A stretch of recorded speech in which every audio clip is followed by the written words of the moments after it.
Yes, Your Honor. Let me know how much you want. I'd like to reserve 5 minutes, please. Request 5 minutes. May it please the court, my name is Louis Karras, representing the appellant, Yordana Acosta Cortina. It's an appeal from a conviction entered after jury trial for second-degree felony murder. With me today at counsel table is our co-counsel, Ron Chapman. Your Honors, our issue on appeal, a primary issue, issue number 1, is that the conviction entered in this case on a verdict for second-degree felony murder is fundamental error because second-degree felony murder cannot be subsumed within the crime charged of first-degree felony murder because, as the case describes, the two elements are mutually exclusive. They're certainly inconsistent and disparate in that, one, the crime that he was convicted of requires as an element that the death occur by an act of an innocent person, a person not involved in commission of an underlying felony. In this case, Mr. Yordana Acosta Cortina was charged, and the underlying basis for the indictment for first-degree felony murder was that the death occurred during the commission of aggravated stalking. He defended on the ground that his stalking was not aggravated, and he defended by meeting the charge that was made that he did not cause the death. The death was caused by the operator of the other vehicle who lost control of the vehicle. Was the consequence of the death the chasing of the defendant, of the individual who drove this vehicle? That's what the state uses. They use the word result from, the How about consequence consequences? Was it the consequence of it? That's the jury question that was tried. And that was the indictment language, which puts us into the permissive portion here. It doesn't allege that the death was caused by someone other than the defendant, which is the essential element of second-degree felony murder, the central distinguishing element. The state charged this crime as second-degree felony murder by information and decided, there was a decision by the prosecuting officer to see, they obtained an indictment for first-degree felony murder. The difference being that first-degree felony murder is an act caused by the defendant, not caused by an innocent person as a result of, or with a nexus to, the underlying crime. And there's certainly a nexus, I think, to answer your question, Judge Balamenti. The nexus between his act and the death was not alleged in the indictment. He was indicted for first-degree felony murder causing the death of the innocent person. In order to be an included lesser offense, as we know from Brown... The indictment doesn't say it quite that way, does it? Well, the indictment doesn't specify. He chased her in an effort to perpetrate the aggravated stalking with a motor vehicle. Yes. And as a consequence, she died. That's right. So isn't that a distinction as compared to what you just said? Well, the indictment cites the statute, and the defendant has to look at the statute to know what he's charged with or what those elements are. It isn't necessarily a question of just what he was charged, it's whether or not this fits in as a lesser to that charge, correct? If it did fit in as a lesser, it would be charging two separate crimes in one count. It can't be. That's our first point. The second is the question you're asking. Lesser included, whether permissive or mandatory, have to be separately charged with a separate count? If it can be included, it does not. But to allege first-degree felony murder and second-degree felony murder in one count. Are two separate. You contend that's two separate crimes because they're two separate. Is not a lesser included of the first. That's correct. That's exactly right. It's not a lesser included. That's our position. So it's not a matter really of what the charging document said in terms of the ultimate verdict. He was charged. We know he was charged with first degree. We know that. That's exactly. And whether the language in the indictment would lend itself to possibly being interpreted to include a death caused by another person doesn't permit it to be a permissive lesser here because it's not specified. The cases require specificity to allege the specific unique facts that cause the lesser offense to be included, where it's not subsumed automatically on proof of the greater offense. Secondly, though, I think, Judge Silberman, it can't be alleged as a separate crime in this one count because there would be two separate crimes, two punishments, two elements. They're different crimes completely. That's why this prosecution perhaps erred. If the prosecution did not have confidence they could prove first-degree felony murder, they could have sought an amended indictment, sought an indictment with an alternative count. How to do that because it's clear they knew how to do that because they did it with the information. They sought an indictment and they got an alternative count of manslaughter by culpable negligence, but they did not get an alternative count. Well, I'm saying in the information, the amended information, that had it separated. It did. That's right. Well, that was superseded by the indictment. Your position is they abandoned that in terms of how the indictment was worded. The indictment replaced it completely, yes. Yes, it really vitiates a prior charging document. Article 1, Section 50, I believe, says it's by criminal charge by presentment or indictment or information in non-capital case signed by a prosecuting officer. It can't be both. It has to be one final charging document. So there was no objection to the jury instruction by trial counsel? There was not. And none to the jury verdict form either, correct? That's correct. So let's go ahead and unpack how we deal with going over the hurdle of fundamental error. So if you could unpack that for us. Sure. It's not a question of a flaw in the jury instructions. This is the fundamental error of the conviction for a crime that could not be entered based on the charging document. The indictment does not support a conviction for a crime not charged. And it's not charged, it cannot be charged. It could not be a permissive lesser. Even if it were, it's not specific enough. And then if it were, there would be the two crimes in one count error. But it's not a question of a flaw in the jury instructions, such as adding an extra element to an instruction on manslaughter, for example, where a defendant would be seeking a new trial and finding a flaw in the way the law was given to the jury. In this case, it's a question of whether the conviction can be entered. And that's a due process violation, because the defendant is entitled under the Constitution, and we cite a case that describes this fairly completely. Article 1, Section 16 requires the indictment or information to specify the nature and cause of the accusation. Rule 3.140D requires nature and cause of the allegation, be given a copy of the charging document, and that it cite to the statutory section the defendant allegedly violated. All of that, in this case, points to first-degree felony murder. And there's a serious charge. The prosecuting officer made a decision to increase the charge, to charge go to a totally different direction. The defendant caused this death. The defendant caused this crash. The witness is at trial, and the state, seriously, the defendant confronted this charge. Part of this most obvious legal and factual defense is he did not cause the death.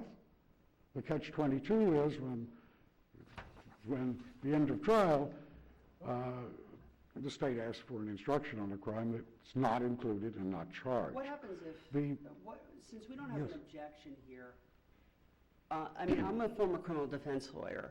You know, I would like as many options as possible with lesser penalty charged to the jury if I see that the trial is tanked, okay?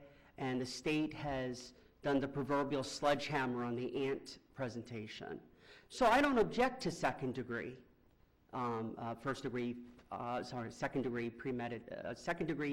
I'll get it out eventually, felony murder. So, you know, I don't do that. It's tactical. You know, I've made that decision. And then I don't object to it on the jury verdict form because I'm worried that there's going to be a first degree felony murder here. You know, I understand when it's and that was our concern in Chambers. One of the concerns in the en banc decision in Chambers is that although we may not agree that it is a lesser included at first, degree felony murder. Can we reach the level of fundamental error when we're dealing with perhaps a tactical decision on the part of defense counsel, placing the trial judge on notice of the problem? How do There's we a deal lot with in that chambers? I mean, question. it's a lot of chambers, doesn't it? So how do we deal with it? I mean, it's an en banc decision, right? Yes. Let me try to unpack that in several ways. First of all, it is a tactical decision when it's a lesser included offense, which it is not here. He had nothing to gain because his defense proved Prove the or at lesser least included. provided Prove the evidence second. from which a jury could find second-degree felony murder. But he has to confront the charge that is made. And he defended on several grounds. He challenged the evidence for aggravated stalking, that there was no credible threat that she was not reasonably placed in fear for her safety. 2,000 text But- messages going into her secured workplace and following her to her workstation. When her mother told him that she had moved to Miami, he then goes to Miami to find her. Okay? Evidence by the mother of that he had previously slapped her. Replete evidence that she felt as if she was in an abusive relationship, and when she came to this country from Cuba with him, she felt stuck. She had nowhere to go. All That's that- not aggravated stalking. He contested those. Those are facts. And those are Those are things that facts the that jury we- needed to that have necessarily to be determine tried. beyond a reasonable doubt. Well, at a trial where he's charged with second-degree felony murder, if that were the charge, that would be a more prominent issue. Whether the circumstances of their living together here, the judge excluded specific acts in Cuba, and that's the second issue, we say the door wasn't open. Fear for her safety. There's no allegation she's terrified, she's frightened, she's controlled. All of that is true. Bad decisions on everyone's part here. The question is whether there's a threat to her safety. And that's an issue that he would try. But it wasn't the issue to be tried. That was the defense, is that she caused the death by the operation of the vehicle. The most prominent defense is the one that he did not cause the death. Now, by being charged with second-degree or first-degree felony murder, superseding a charge of second-degree felony murder, the way that Judge Badalamenti, that it's fundamental is because according to Ray, the defendant can put the defendant on his own notice by asking for, requesting the instruction on a non-included lesser offense, and that was a case of non-included lesser offense of lewd and lascivious and the charge of sexual battery, and by relying on it in front of the jury or otherwise. In this case, the defendant did neither. He did not mention it in closing argument. He did not attempt to divert the jury from first-degree felony murder to second-degree felony murder. He mentioned manslaughter. So as a tactic, it was the state's tactic to essentially trial first, charge second. The charge came at the end of the trial, after the cross-examination of the state's witnesses, when there was no notice, and the defendant didn't seek it. He didn't rely on it, he didn't use it, and the requirement of Ray for a waiver of what would be a due process issue, the fundamental bedrock rule, defendant cannot be convicted of a crime that is not charged, is when the defendant inserts it into the trial. But By isn't that asking usually for the case, and- though? Isn't that usually the case in trials? It's, of course, we have the charging document, but it's not until after the evidence is presented and it's the close of evidence, of total evidence in the particular case, that then the lesser includeds are requested, at which time the defense must advise the state, no, that it was not proved up in this instance. At least on the permissive end. I understand your argument that it's your argument that it per se can never be the case. The elements are inconsistent. They cannot be subsumed. I understand your And argument. there's no allegation that would permit that Thank you. because they're contradictory. Thank you. And as far as waiver, Ray controls. And while the defense lawyer should have objected, maybe could have objected, the error is fundamental. It's a bedrock principle of American jurisprudence. The defendant is not convicted of a crime not charged unless the defendant takes the kind of action that would waive a due process fundamental right, which is to be charged, convicted of a crime charged or included within, building block of that charge. This was not, could not be the two disparate and separate types of unlawful first-degree or second-degree homicide. You're down to your 5 minutes. I am. Thank you, Your Honor. I would like to conclude by mentioning that at trial, the state sought to prove that he was the cause of the crash. Ms. Morales could not recall why she lost control of the vehicle. Several witnesses thought the vehicles were abreast, and he forced her off the road, his vehicle. There was a police officer who followed them from the last large intersection, pursued them, saw them racing through a red light. First one through the red light, then the other to tail into the red light. She said, this officer, that he was a car length two or so behind. He was not abreast and did not force her off the road. That was a triable issue. And while the state, at the beginning of the appellee's answer brief, uses terms like contributed to or as a consequence of or resulted in, at the end, the appellee says the defendant caused the death. Well, that's what the jury tried. And the jury found that that was not proved. And then the question is, what's the next lesser? The next lesser is manslaughter. Under Koch-Chu, that's what was instructed on, that's what the jury was given a verdict on, and that's the only applicable lesser in this case. In Dean, in 2017, that I don't think has been cited, the court, by a plurality, or all but one judge agreed that manslaughter is a lesser included offense of second-degree felony murder. So, charges first, incorrect, impermissible conviction of second-degree felony murder. The next lesser that the jury was instructed on that is a lesser is manslaughter, and that's why we ask for reduction to manslaughter. The difference in causation is manslaughter includes the act or procurement of the defendant. And there's certainly a nexus in a procurement.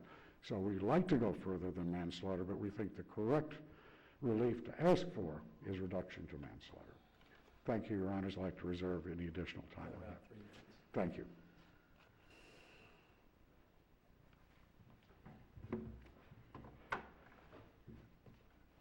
May it please the court. Good morning, Your Honors. John Salgado, representing the state of Florida in this matter. Opposing counsel mentioned the primary issue about talking about lesser included offenses being subsumed. That does apply when it's a necessary lesser included. This was a permissive lesser included. And I just briefly want to mention a key part of the definition of permissive lesser, that it really depends on the pleadings and the evidence presented. And that's why this was a permissive lesser included in this case. The underlying felony being aggravated stalking, I don't have to regurgitate. Thank you, Your Honor, for mentioning, that we clearly have aggravated stalking in this case. We had a credible threat, 2,000 text messages within 16 days. So it is our contention that this was a permissive lesser included. When you look at the case law, essentially the case law, what it says is that it's a case-by-case determination. And when you look at this case, it was a permissive lesser included offense. If there's no questions as to issue one. Mr. Salgado, Yes, sir. You didn't address in your answer whether or not the fundamental error analysis would be different than what the cases seem to say if we conclude it is not an appropriate lesser. And I think Judge Badalamenti asked some questions as to whether this might have been trial counsel's strategy to get a lesser conviction than what was charged to the first-degree murder. So my question is, fundamental error generally includes a harmfulness question. Was the error harmful? You didn't address that, so is that something we should be concerned about? Well, it wasn't harmful. I mean, Typically, fundamental error, at least where it's a conviction for a crime that isn't charged. So if we buy that part of the appellant's argument, that it was not sufficient to charge this crime, would it nevertheless, or would the normal fundamental error analysis apply? If it wasn't charged, but it was because, again, I understand your argument. If we accept the appellant's argument, is this a reversal based on fundamental error, or is there another analysis that comes into play as to whether the error was harmful or whether it was a tactical or strategic decision to seek conviction for a lesser? Your Honor, I frankly don't know. It could be, but when we look at the indictment, you look at the record, there was... I understand that part of your argument. Mm-hmm. So it sounds like you're not prepared to address whether or not the typical basic fundamental error analysis in these kinds of cases, if we conclude it wasn't charged appropriately to constitute a lesser that should have been, that he could be convicted of, typically it'd be a reversal. Typically it So would be. would there be a different analysis in terms of questioning trial counsel strategy, or no, it would just be a reversal? Did the state prove beyond a reasonable doubt second-degree felony murder, and if so, take off the evidence? Well, it did. I mean, I just So want... let's talk about that. Okay, well, Was it harmful error here? Was it harmless error here? Well, I want to say it was harmless because the state, when you look at the evidence, there's some evidence there where we're not certain. Well, the state was going after the first degree because it could have been that the vehicle, the victim's vehicle, Madeline's vehicle, could have been hit by the defendant. We had witnesses by a tow truck operator, Robert Crisp, that made that statement. We have the actual victim, Madeline, who wasn't sure that her wheel kind of moved. So with those facts, I believe the state said, okay, we're going to go after the first degree felony murder based on that.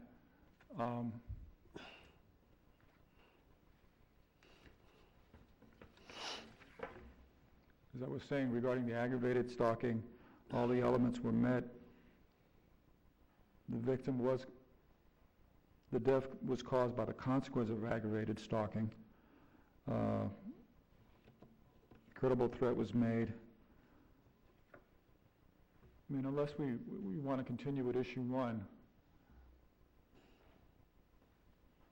I'll go right into issue 2, which deals with when Madeline was being cross-examined, and defense counsel kept asking her, you know, why are you afraid? Why are you scared? The reason being was the history between them, the jealousy of the defendant, etc. And while there was a Williams Rule hearing where the court felt that it was more prejudicial than probative, it nonetheless limited it, indicating that, you know, we could go down that road, and we did, because, again, that opened the door for those questions. And regardless of that, it is our position that it would be harmless anyway because of the overwhelming amount of evidence to show the underlying felony of aggravated stalking, that we have a solid conviction for second-degree felony murder. Is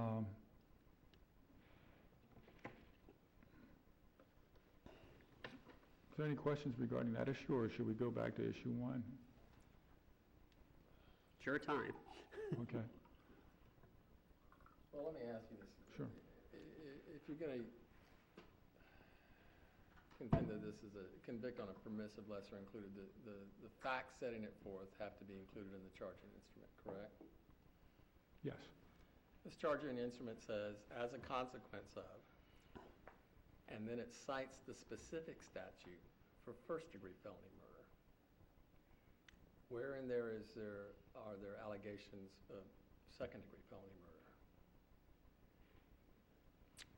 Well, the elements for second-degree felony murder, I think there are 4 as opposed to 3 with the first degree, which is, Yeah, and you cite the specific subsection in the charging instrument. You say, as a consequence of, in violation of, the specific subsection for first-degree felony murder. So where do we find in the indictment the facts to support second-degree felony murder? well, the aggravated stalking, the credible threat, the consequence of. I mean, Even though it has specified a specific subsection, not which requires that it be caused by the perpetrator of the underlying felony, right? Not by someone else. right, well, again, at the time, it was the state's goal to convict on the first degree. Well, yeah, but, just because the state changed its goal doesn't exempt it from the requirements of the law. This is correct, this is correct. Well, it changed its goal because it became an indictment, so the people decided. I think this was, Well, yeah. this was such a novel case in a way that, and the stalking was so egregious. That doesn't exempt it from the requirements of the law either. The people are still subject to it as well. Correct, correct. And the people didn't ask for the second-degree felony murder instruction or get a verdict with that on it. The prosecutor did. That's correct, that's correct, that's correct. I mean, when the prosecutor brought it up, after presenting most of its evidence, the court indicated, well, let me give it some thought, and came back, and defense counsel did not object to it, agreed, it was read, it was given to the jury, it was in the jury instructions. And this happened after the state's case, correct? Right near the end, I believe they had 2 more witnesses to present. But it didn't just come up with the jury instructions at the end. No, it was a given, it was in there. It's the state's position, they do ask that this case be affirmed, the conviction and the sentence. Unless there are any further questions. Thank you. Thank you. If I have additional time. I think we said 3 minutes. Oh, thank you. I don't think I'm going to take all of that. I wanted to address You the won't question. be penalized for that. I'm sorry? You won't be penalized for that. Okay, thank you. As far as the prejudice, as far as the harm, it's inherent when a defendant is convicted of a crime not charged, especially in a case like this, where the defense to the specific elements, when the prosecutor decided to seek the greatest degree of unlawful homicide that could be charged, and not seek an alternative count in the indictment, the defendant is on notice to defend that charge. And as Ray holds, the way that this is waived, because it's inherently prejudicial, is by requesting it, affirmatively requesting the instruction on a crime not charged, and relying on it in some way to the jury, to using it in to divert the jury in his favor to a less serious crime. The defendant did none of that here. The state sought to amend it after their case was nearly completed, when they realized they had some difficulty probably proving the crime that they had decided to charge. That's why it's fundamental due process, and the error is the defendant tried this case from the very beginning as if he's charged with causing the death, and then to shift that element, to turn that element completely opposite at the end of the trial is the exact reason why Ray requires for a waiver of this kind of error, not a jury instruction error, where we're seeking, where there's an added element added to manslaughter, for example. That's a different waiver. For the due process waiver, the defendant has to affirmatively seek it and rely on it. And that's why it controls, and that's why it's prejudicial. This entire trial was proceeded as if the defendant was charged with causing a collision, running her off the road, causing the crash. He didn't operate that vehicle. Is there a difference between causing something it being a consequence of something? Yes. Tell me what yes. the difference is. Well, it comes up, for example, in the exact crime of second-degree felony murder, Okay. where, for example, there's a Dean case. I will take that. 2017 Florida Supreme Court decision is not cited. I think it's well known. It's a decision with multiple opinions about whether a defendant is entitled on his request of destruction on a lesser included offense. That case was a burglary, flight from the burglary. Dean was fleeing in a vehicle, pursued by one of the victims. Yep. Dean pulled over on the interstate. Flynn, his co-defendant, came through the bushes to get in the vehicle. There's the nexus, right there. That's the consequence. His act of stopping either was coincidental or was not. And that would be the deciding difference So a between... consequence of second- consequences. For second-degree felony murder. Got it. Yes, sir. All right.